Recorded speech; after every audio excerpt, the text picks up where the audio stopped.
Mashrafe junior টিভিতে প্রচারিত হওয়ার পূর্বেই সম্পূর্ণ নতুন এপিসোড দেখুন শুধুমাত্র দীপ্ত প্লেতে।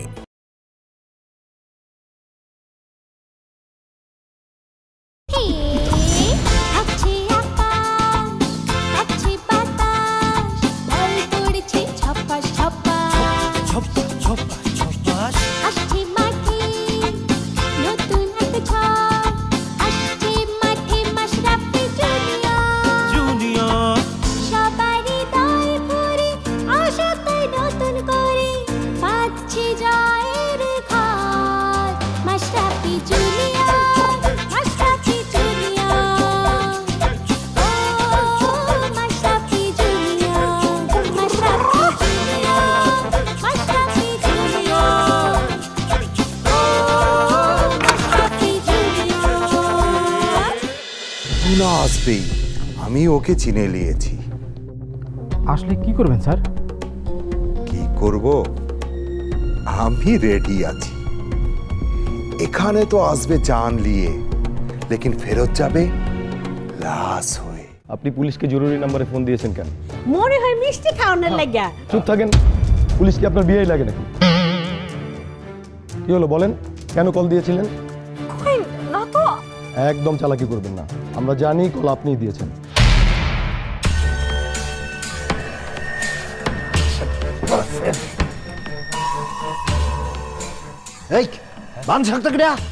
আর বেঁধে কি হবে, আমার তো নিজেরই পালানোর ইচ্ছে নেই। ওইসব তো কইলে হইব না স্যার, আজকে আপনার জন্য অল্পতে ধরা খেয়ে গেছিলাম।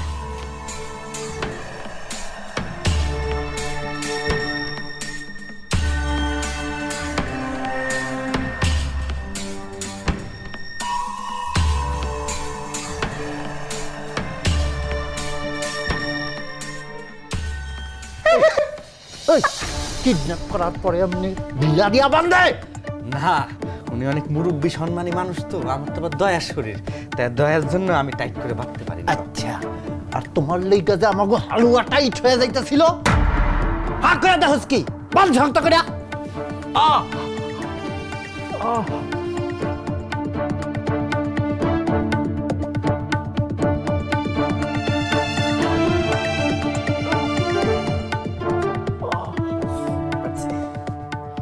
কোনটা না আইলে তোর লেগা এত টাকার দাওটা আমার হাত ছাড়া হয়ে যাইত।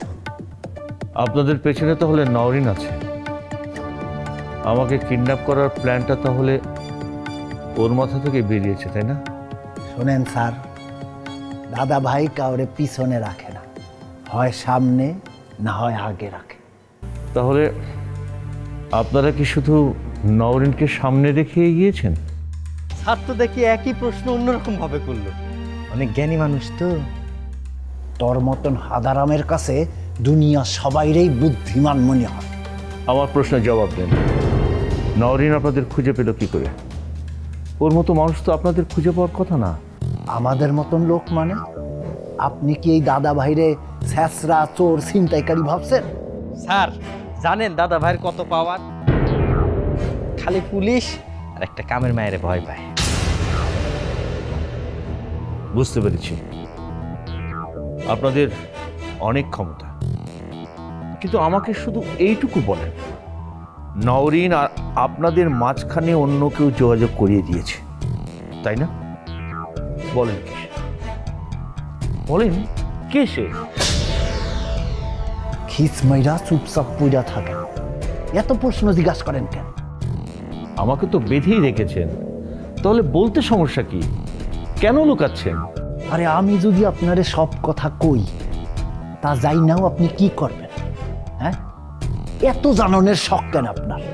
জানেন না জানার কোনো শেষ নাই, জানার চেষ্টা বৃথা তাই। দাদা ভাই শখের তোলা 80 টাকা, স্যারে জানায় দেন তার শখটা মিটুক। শখ তো আমারও আছে রে এই স্যারের উপর, 100 টাকা তোলা, সেইটা মিটাম। আপনি আমারে ধোকা দিছেন, জীবনে এই ধোকা জিনিসটারেই আমি সবচেয়ে বেশি ঘৃণা করি। এক পোলা তার পাতাইন্না বাপের লগে মিল্লা আমারে ধোকা দিছিল। তার লাইগা আমি এই বুকের মধ্যে গুলিও খাইছিলাম। দাদা ভাই, আপনার জীবনের প্রথম ছ্যাঁকা খাওয়ার ঘটনা, না মানে ধোকা খাওয়ার ঘটনাটা স্যার একটু কর না, যার জন্য আপনার বিবাহই করেন নাই। এই!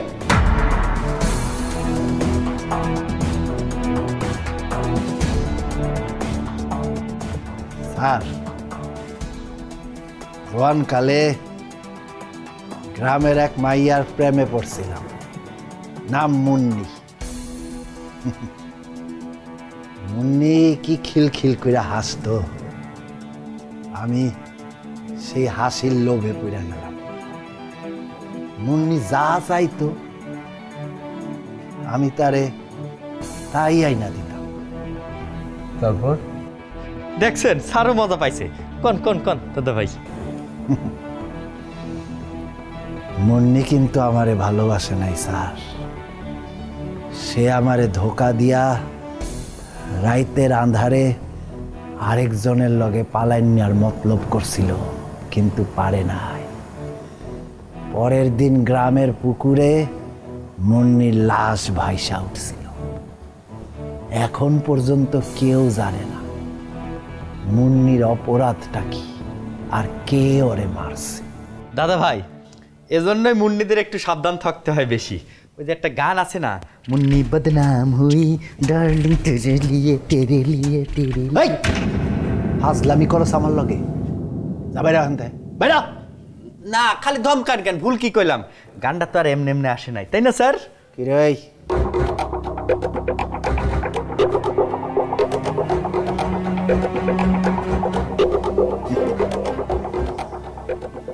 মুন্নিরে আমি মারছিলাম স্যার।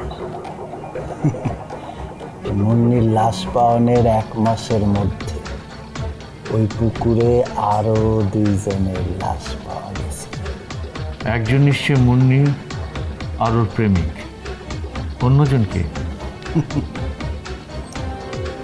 মুন্নির লগে ওই 2 জনের কোনো সম্পর্ক ছিল না স্যার।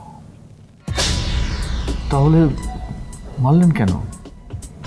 এইটা আমার মার্ডারের একটা ছক স্যার। একটা মার্ডার কইরা আমার পোষায় না, পরপর 3টা মার্ডার করা লাগে। দান দান 3 দান। বুঝেছি, আপনার মার্ডারের তালিকায় আমি 1 নম্বর, বাকি 2 জনকে? একটা আমার ওই ফাজিল সাগরে, আর একজন হইল ওই কাজের মাইয়া মনি। মনি? রুনার বাড়ির কাজের মেয়ে? আপনি ওকে চেনেন কিভাবে? সেইটা নিয়ে আপনার ভাবর লাগতো, আপনি নিজের নিয়ে ভাবেন। দান মাইরা দিলেও কিন্তু আপনারে আমি ছাড়ব না। আপনার লাশটা কই পাওয়া যাব কোন তো? কোথায় আবার? নিশ্চয় নদীতে। সাগরের তো ঠিকই কইছে, আপনার মাথায় অনেক বুদ্ধি, কিন্তু এত বুদ্ধি দিয়া দুনিয়ায় কি করলেন কন্ত? এমন মাইয়া পয়দা করছেন, আমি আপনারে কি মানব? আপনার নিজেরই তো শরমে মইরা যাওয়া উচিত। থু থু।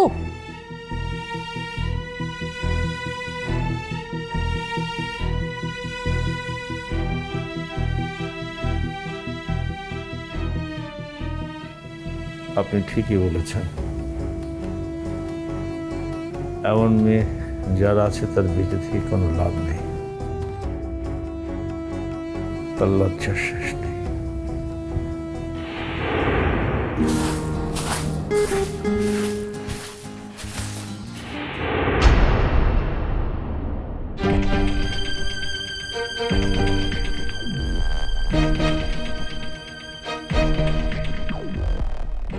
মনি কথাটা বলে যাও। তুমি বসো তো, কাজের মেয়ে হয়ে মনির এত ঢং কিসের? এটা কি বললেন? মনি তো আমার বন্ধু হয়। বন্ধু এতদিন ছিল, এখন আমি আছি। আমি থাকতে তোমার অন্য কোনো বন্ধুর দরকার।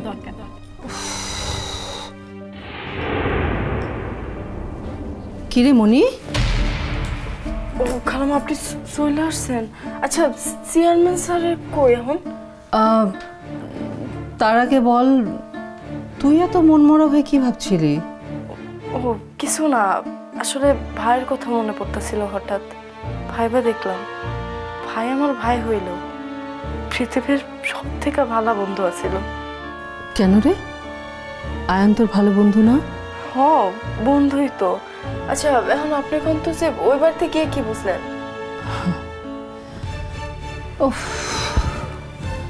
অনেক কিছুই তো বুঝলাম রে মনি। সবচেয়ে বড় ব্যাপার যেটা সামনে এসছে সেটা হচ্ছে চেয়ারম্যান স্যার নিজে থেকে কোথাও যাননি, নিয়ে যাওয়া হয়েছে। উনি নিজে ইচ্ছে করে যাননি, হতে পারে হয়তো জোর করে নিয়ে যাওয়া হয়েছে। কোন কি বাড়িতে থাকা একটা জলজন্ত মানুষকে কে নিয়ে যাইব? সেটা তো আমারও প্রশ্ন। ভেবেছিলাম স্যারের বুঝি কোনো শত্রু নেই, তবে সময় যত যাচ্ছে কেন যেন মনে হচ্ছে নিশ্চয়ই স্যারের ক্ষতি চাওয়ার মতো মানুষ ছিল। আচ্ছা, আপনি কি কারো কথা ভাবছেন যে ক্ষতিটা করতে পারে? একজন তো আমাকে আর স্যারকে হুমকি দিয়েছিল, শরাফত খান, রিয়েল এক্সপোর্ট নামের একটা কোম্পানির মালিক। আমার বিশ্বাস ওই শরাফত খানই স্যারকে কিডন্যাপ করিয়েছে। সেটা আপনি পুলিশে জানাইছেন? 24 ঘন্টা যাওয়ার আগে তো কিছু করা যাচ্ছে না রে থানায়, তবে আজ রাতেই গিয়ে আমি জিডিটা করে আসবো। আয়ান তো বিয়ার রাতে ফোন করে কইছিল যে খালজানে তার সন্দেহ হইতাছে। মনি, যা তো একটু গরম পানি করে নিয়ে আয়, গোসলটা সেরে ফেলি। খালাম্মা, আমার না একটা কথা মনে হইতাছে। কি? চেয়ারম্যান স্যারের যদি তুইলাই নিয়ে থাকে কেউ, তাহলে সেটা বাইরের মানুষ না, আমাকে পরিচিত মানুষের কথাতেই তুইলা নিয়ে গেছে। আমাদের পরিচিত? মনি, তুই কি কাউকে সন্দেহ করছিস? না মানে মনি, আমতা আমতা করছিস কেন, বল। না খালাম্মা, আসলে এটা আমার একটা সন্দেহ। এটা সত্যি না হওয়া পর্যন্ত আমি কারণ আমি বলতে চাই না। ঠিক আছে মনি, আমি তোকে একটা দায়িত্ব দিতে চাই। আচ্ছা বলেন, কি করতে হইব? চেয়ারম্যান স্যারকে খুঁজে পেতেই হবে যত তাড়াতাড়ি সম্ভব। আর এই ব্যাপারে তুই যদি কোনো কিছু জানতে পারিস বা তোর সন্দেহের ব্যাপারটাই যদি সত্যি হয়ে যায়, তাহলে সাথে সাথে আমাকে জানাবি। আচ্ছা ঠিক আছে, আমি তাহলে জানাবো। আচ্ছা।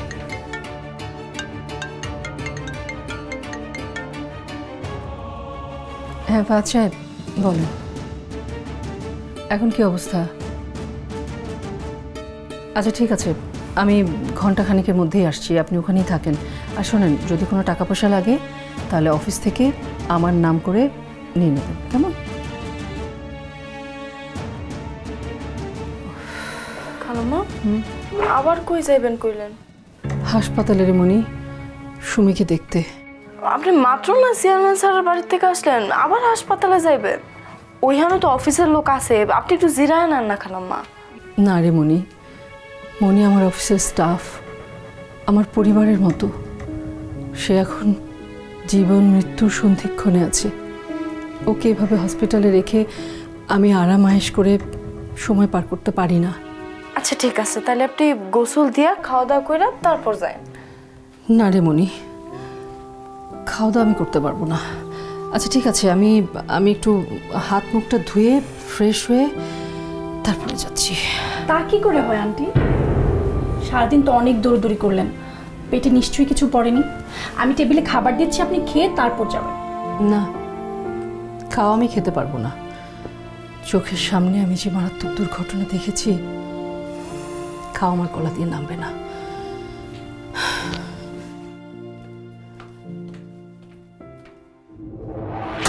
কই যামুন? রান্না করে, আমার কাজ আছে। যাই পাই তো, ঘরে আর বাইরে ভালোই তো কাজ সামলাইতেছ। বাইরে আবার কি এর কাজ করলাম? কেন, ক্রিকেট ক্লাবে যাও না? আপনিও কি ভাবছেন দাদি জানের মতো যে আমি ক্লাবে কাজ করি? আর লুকায় লাভ নাই, আমি জানি তুমি ক্লাবে পোলা সাইজা ক্রিকেট খেলো। আয়ান আয়ান আমারে তোমার সব গোপন কথা জানায়।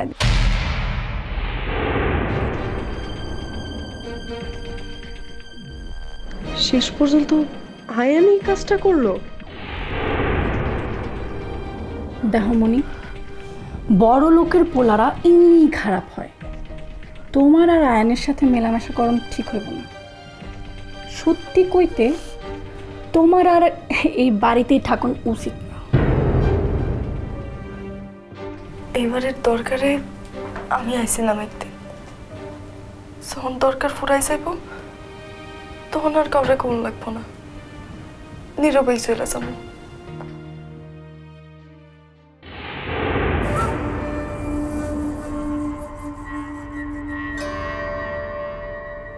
ইস, কলিজাটা একদম ঠান্ডা হয়ে গেছে। অনেক দিন পর এত মজা লাগছে। অন্যদের মধ্যে ঝামেলা তৈরি করে দূর থেকে দেখার মজাটাই অন্যরকম।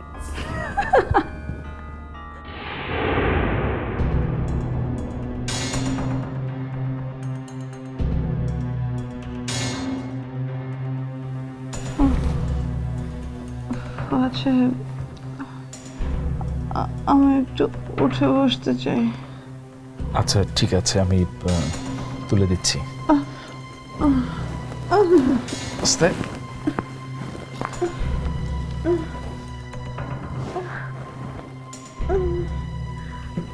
না না, মনে হয় শুয়ে ঠিক ছিল। আচ্ছা ঠিক আছে, তাহলে শুয়ে থাক।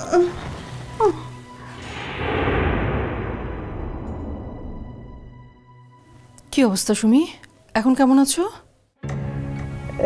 এখন আগের চেয়ে একটু ভালো। আপনি আবার এত কষ্ট করতে গেলেন কেন? প্লিজ ওসব বলো না সুমি, কষ্ট যা পাবার সেটা তো পেয়েছো তুমি। ফাজ সাহেব, ওর বাড়িতে কি জানানো হয়েছে? জি ম্যাম, এই তো আমি আসার আগেই সুমির মা সুমিকে এসে দেখে গেছেন। কি ভয়টাই না পেয়েছিলাম। আমি এসেই সরাসরি ডাক্তারের সঙ্গে কথা বলেছি।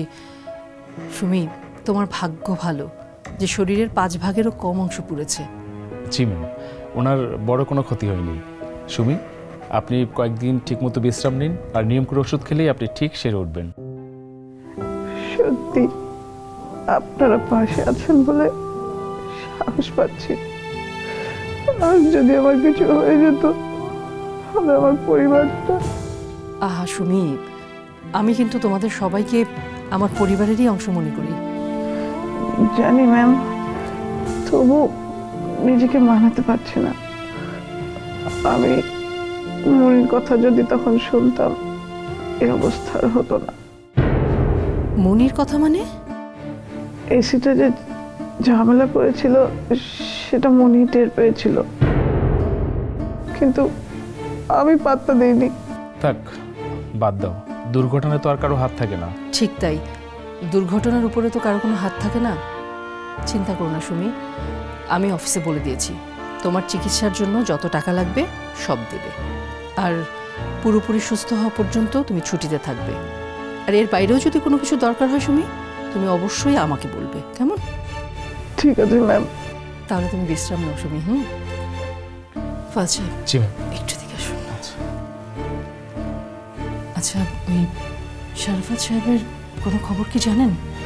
ম্যাম, উনি তো দেশের বাইরে চলে গেছেন। বলেন কি? কখন গেল কিছু জানতে পেরেছেন? আমার ওই লোকটা বললো 3টের দিকে এয়ারপোর্টের কথা বলে বেরিয়ে গেছেন।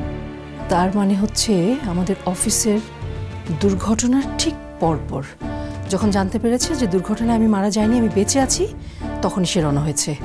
পিশাচ কোথাকার। ম্যাম, এখন এসব ভেবে কি করবেন? কি বলেন? কিছু তো একটা করবই, যেন শরাফতের আসল চেহারাটা সবার সামনে প্রকাশ হয়ে যায়। আচ্ছা ফাজ সাহেব, একটা কথা বলুন তো, থানায় গিয়ে আমি যদি হত্যা চেষ্টার মামলা দায়ের করি তাহলে কেমন হয়? ম্যাম, তাহলে তো পুলিশে আপনাদের শত্রুতার কারণ জানতে চাইবে। ওহো, না না না না না, তাহলে এখনই মামলা না, অন্য কিছু করতে হবে।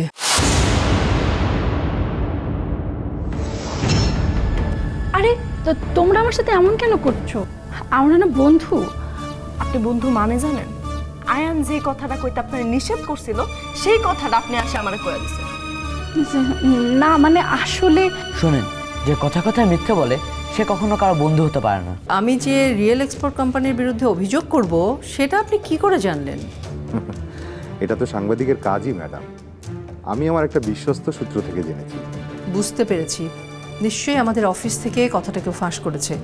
তা আপনার বিশ্বস্ত সূত্রটা কে, আমি কি জানতে পারি? সরি ম্যাডাম, সেটা তো বলা যাবে না।